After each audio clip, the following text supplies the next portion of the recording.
사도행전 8장 29절 한 절입니다. 오늘 하나님께서 우리에게 주시는 말씀인데요. 다 같이 한 목소리로 함께 합독합니다. 성령이 빌립더러 이르시되 이 수레로 가까이 나아가라 하시거늘. 아멘. 무엇인가 신비로운 체험을 자꾸 추구하면 이상한 길로 가게 됩니다. 지금도 초대교회 때처럼 하나님의 음성을 들려주고 모든 길들을 지도하는 것처럼 말하는 사람들이 있습니다.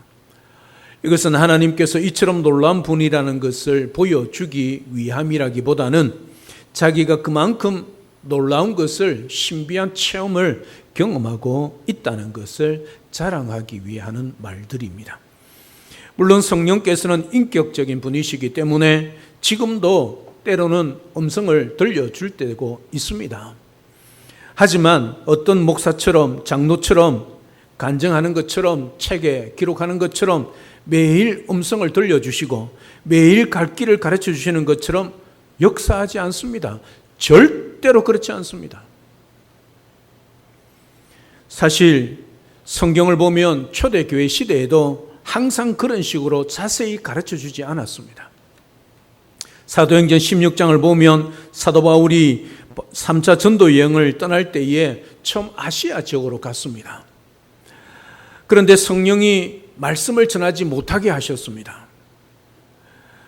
이것은 성령께서 그 지역에 가지 말라 이렇게 말씀하지 않았다는 뜻이지요. 아무리 노력해도 열매를 맺지 못했고 그곳으로 자꾸 가고자 했지만 길이 막히는 것입니다. 여기가 아닌가 그렇게 생각했다는 말이죠. 그래서 그들은 아시아 지역을 빙 둘러서 서북 쪽으로 돌아가게 됩니다. 거기서도 어떤 방향으로 가야 될지 몰라서 한 방향을 정하고 또 복음을 전합니다. 그런데 거기서도 예수의 영이 허락하지 않았다. 그렇게 말씀하고 있습니다. 그러다가 마게도냐 지역 사람들에게 환상을 보게 되고 마게도냐 지역으로 가게 되는 것을 말씀하게 되는 것을 보게 됩니다. 처음부터 성령께서 마게도냐 사람들이 너를 도와달라 그렇게 환상을 보여줄 테니까 거기로 가라 말하지 않았다는 거지요. 초대교회 시대에도 성령의 인도하심을 받을 때 직통 계시로 받은 것이 아니었다는 것을 잘 보여주고 있습니다.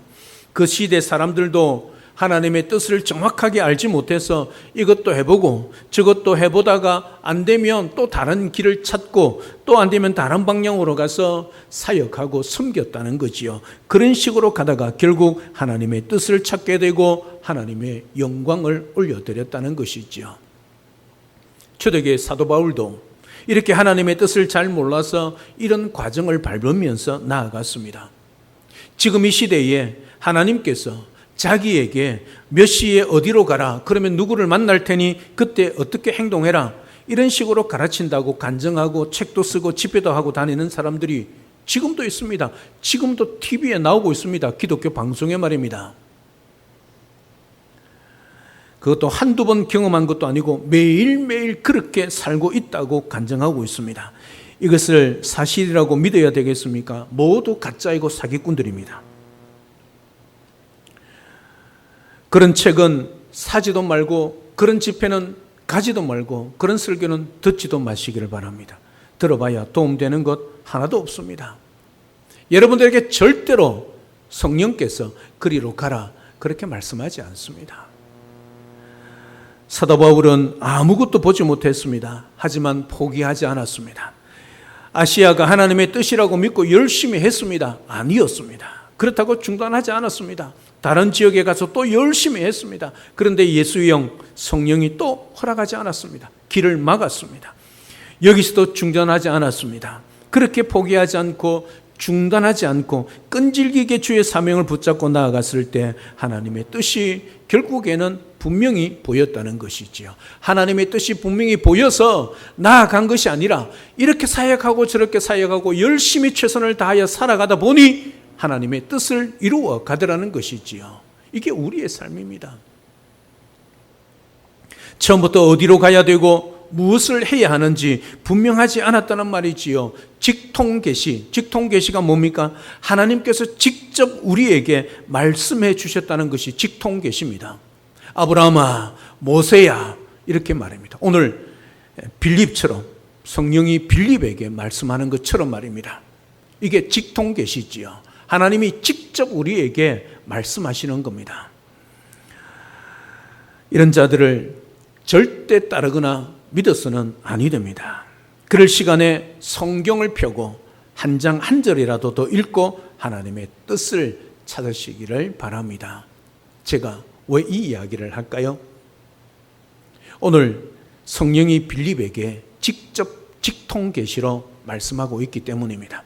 말씀을 오해하여 오늘 또 성령께서 나에게 직통계시로 말씀해 주시기를 혹시 기도할까 봐 미리 사전에 말씀을 드리는 것입니다.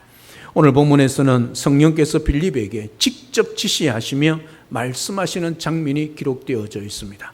오늘 우리에게는 이렇게 말씀하지 않는다는 거지요. 그러면 어떻게 말씀할 것인가? 어떻게 말씀하시는가? 오늘 함께 살펴보고자 합니다. 성령이 빌립에게 말씀하십니다. 여기서 우리는 성령께서 아주 구체적으로 빌립에게 지시를 내리는 것을 봅니다. 성령 하나님은 단지 하나님이 주시는 능력이 아니지요. 우리에게 말씀도 하시고 능력도 행하시는 인격적인 분이십니다. 사도행전을 보면 성령께서 직접 지시를 내리시는 장면이 종종 나오기도 합니다. 성령께서는 명령도 하십니다. 지시도 하십니다. 가르쳐 주시기도 하십니다. 그런데 지금은 이런 일들이 별로 일어나지 않는 것 같습니다.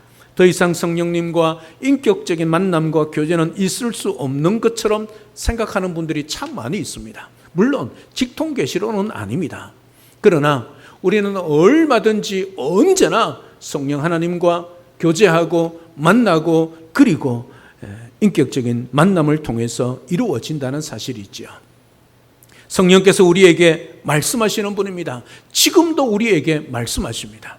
어떻게 말씀하실까요? 장 목사야 이렇게 부를까요? 아니지요. 성령께서 지금도 우리에게 말씀합니다. 오늘 빌립처럼 말씀하지 않지만 우리에게 지금도 말씀하십니다. 어디에서 말씀하십니까? 성경에서 말입니다. 그래서 직통 계시를 하는 사람들에 빠져서 그 사람들에게 나아가거나 그런 책을 읽거나 그런 집회를 가거나 그런 설교를 듣는 것이 아니라 그 시간에 성경을 읽어야 한다는 사실이 있죠. 구약시대와 초대교회 시대처럼 직접 말씀하심으로 들려주지 않으십니다. 지금은 성경 말씀을 통해 우리에게 말씀하십니다. 성령께서는 진리를 가르치십니다. 성경을 깨닫게 하십니다. 말씀을 생각나게 하심으로 우리에게 말씀하시는 거지요. 그래서 성령이 직접적으로 음성으로 우리에게 말씀하는 것이 아니라 성경 말씀을 통해 그 읽은 말씀을 통해 들은 말씀을 통해 우리가 그 말씀이 기억나게 하고 그 말씀대로 살아내게 하셔서 그 말씀을 통해서 우리를 인도하시는 것이지요. 그러면 왜 초대교회 시대는 직접 말씀하셨고 지금은 직접 말씀하지 않으실까요? 그것은 그때는 신약 성경이 기록되지 않았기 때문입니다.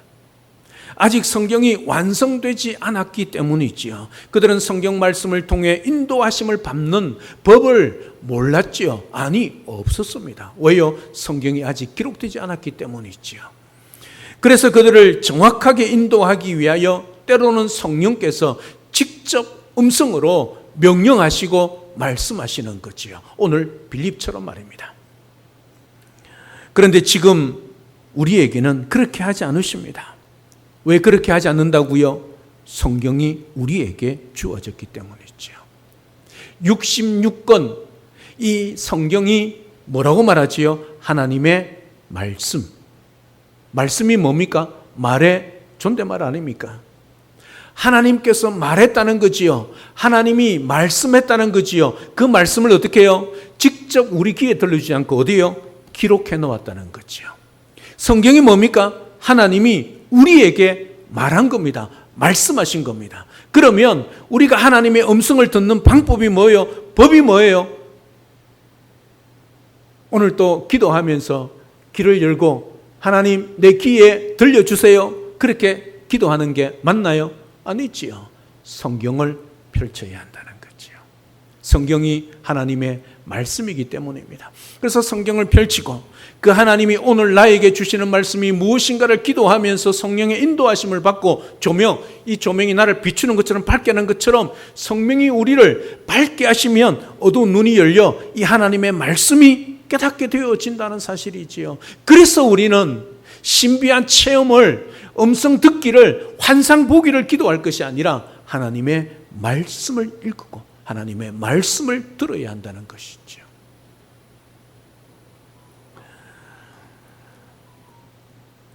믿음의 삶은 하나님이 어떻게 하라고 가르쳐 주는 대로 따라가는 것이 믿음의 삶이 아닙니다. 이 눈에 아무 증거 안 보여도, 이 귀에 아무리 소리 아니 들려도 믿음으로 하나님이 내 인생을 이끌어 가실 것을, 인도하실 것을 믿고 사는 것이지요. 믿음의 길이란 모든 것이 명백하고 분명하기 때문에 가는 길이 아닙니다. 그러면 우리의 신앙생활이 아마 너무너무 신나고 재미일 것 같지요. 천만의 말씀요. 때로는 우리가 어느 길로 가야 하고 무엇을 해야 할지, 무슨 말을 했지, 어떤 행동을 해야 할지 모를 때 참 답답하지 않습니까? 그럴 때 우리가 기도하지 않습니까? 하나님 도와주십시오. 내가 어디로 가야 합니까? 무엇을 해야 합니까? 에라 모르겠다 패하고 탁 하는 사람도 있지만 우리는 그리하지 않지요.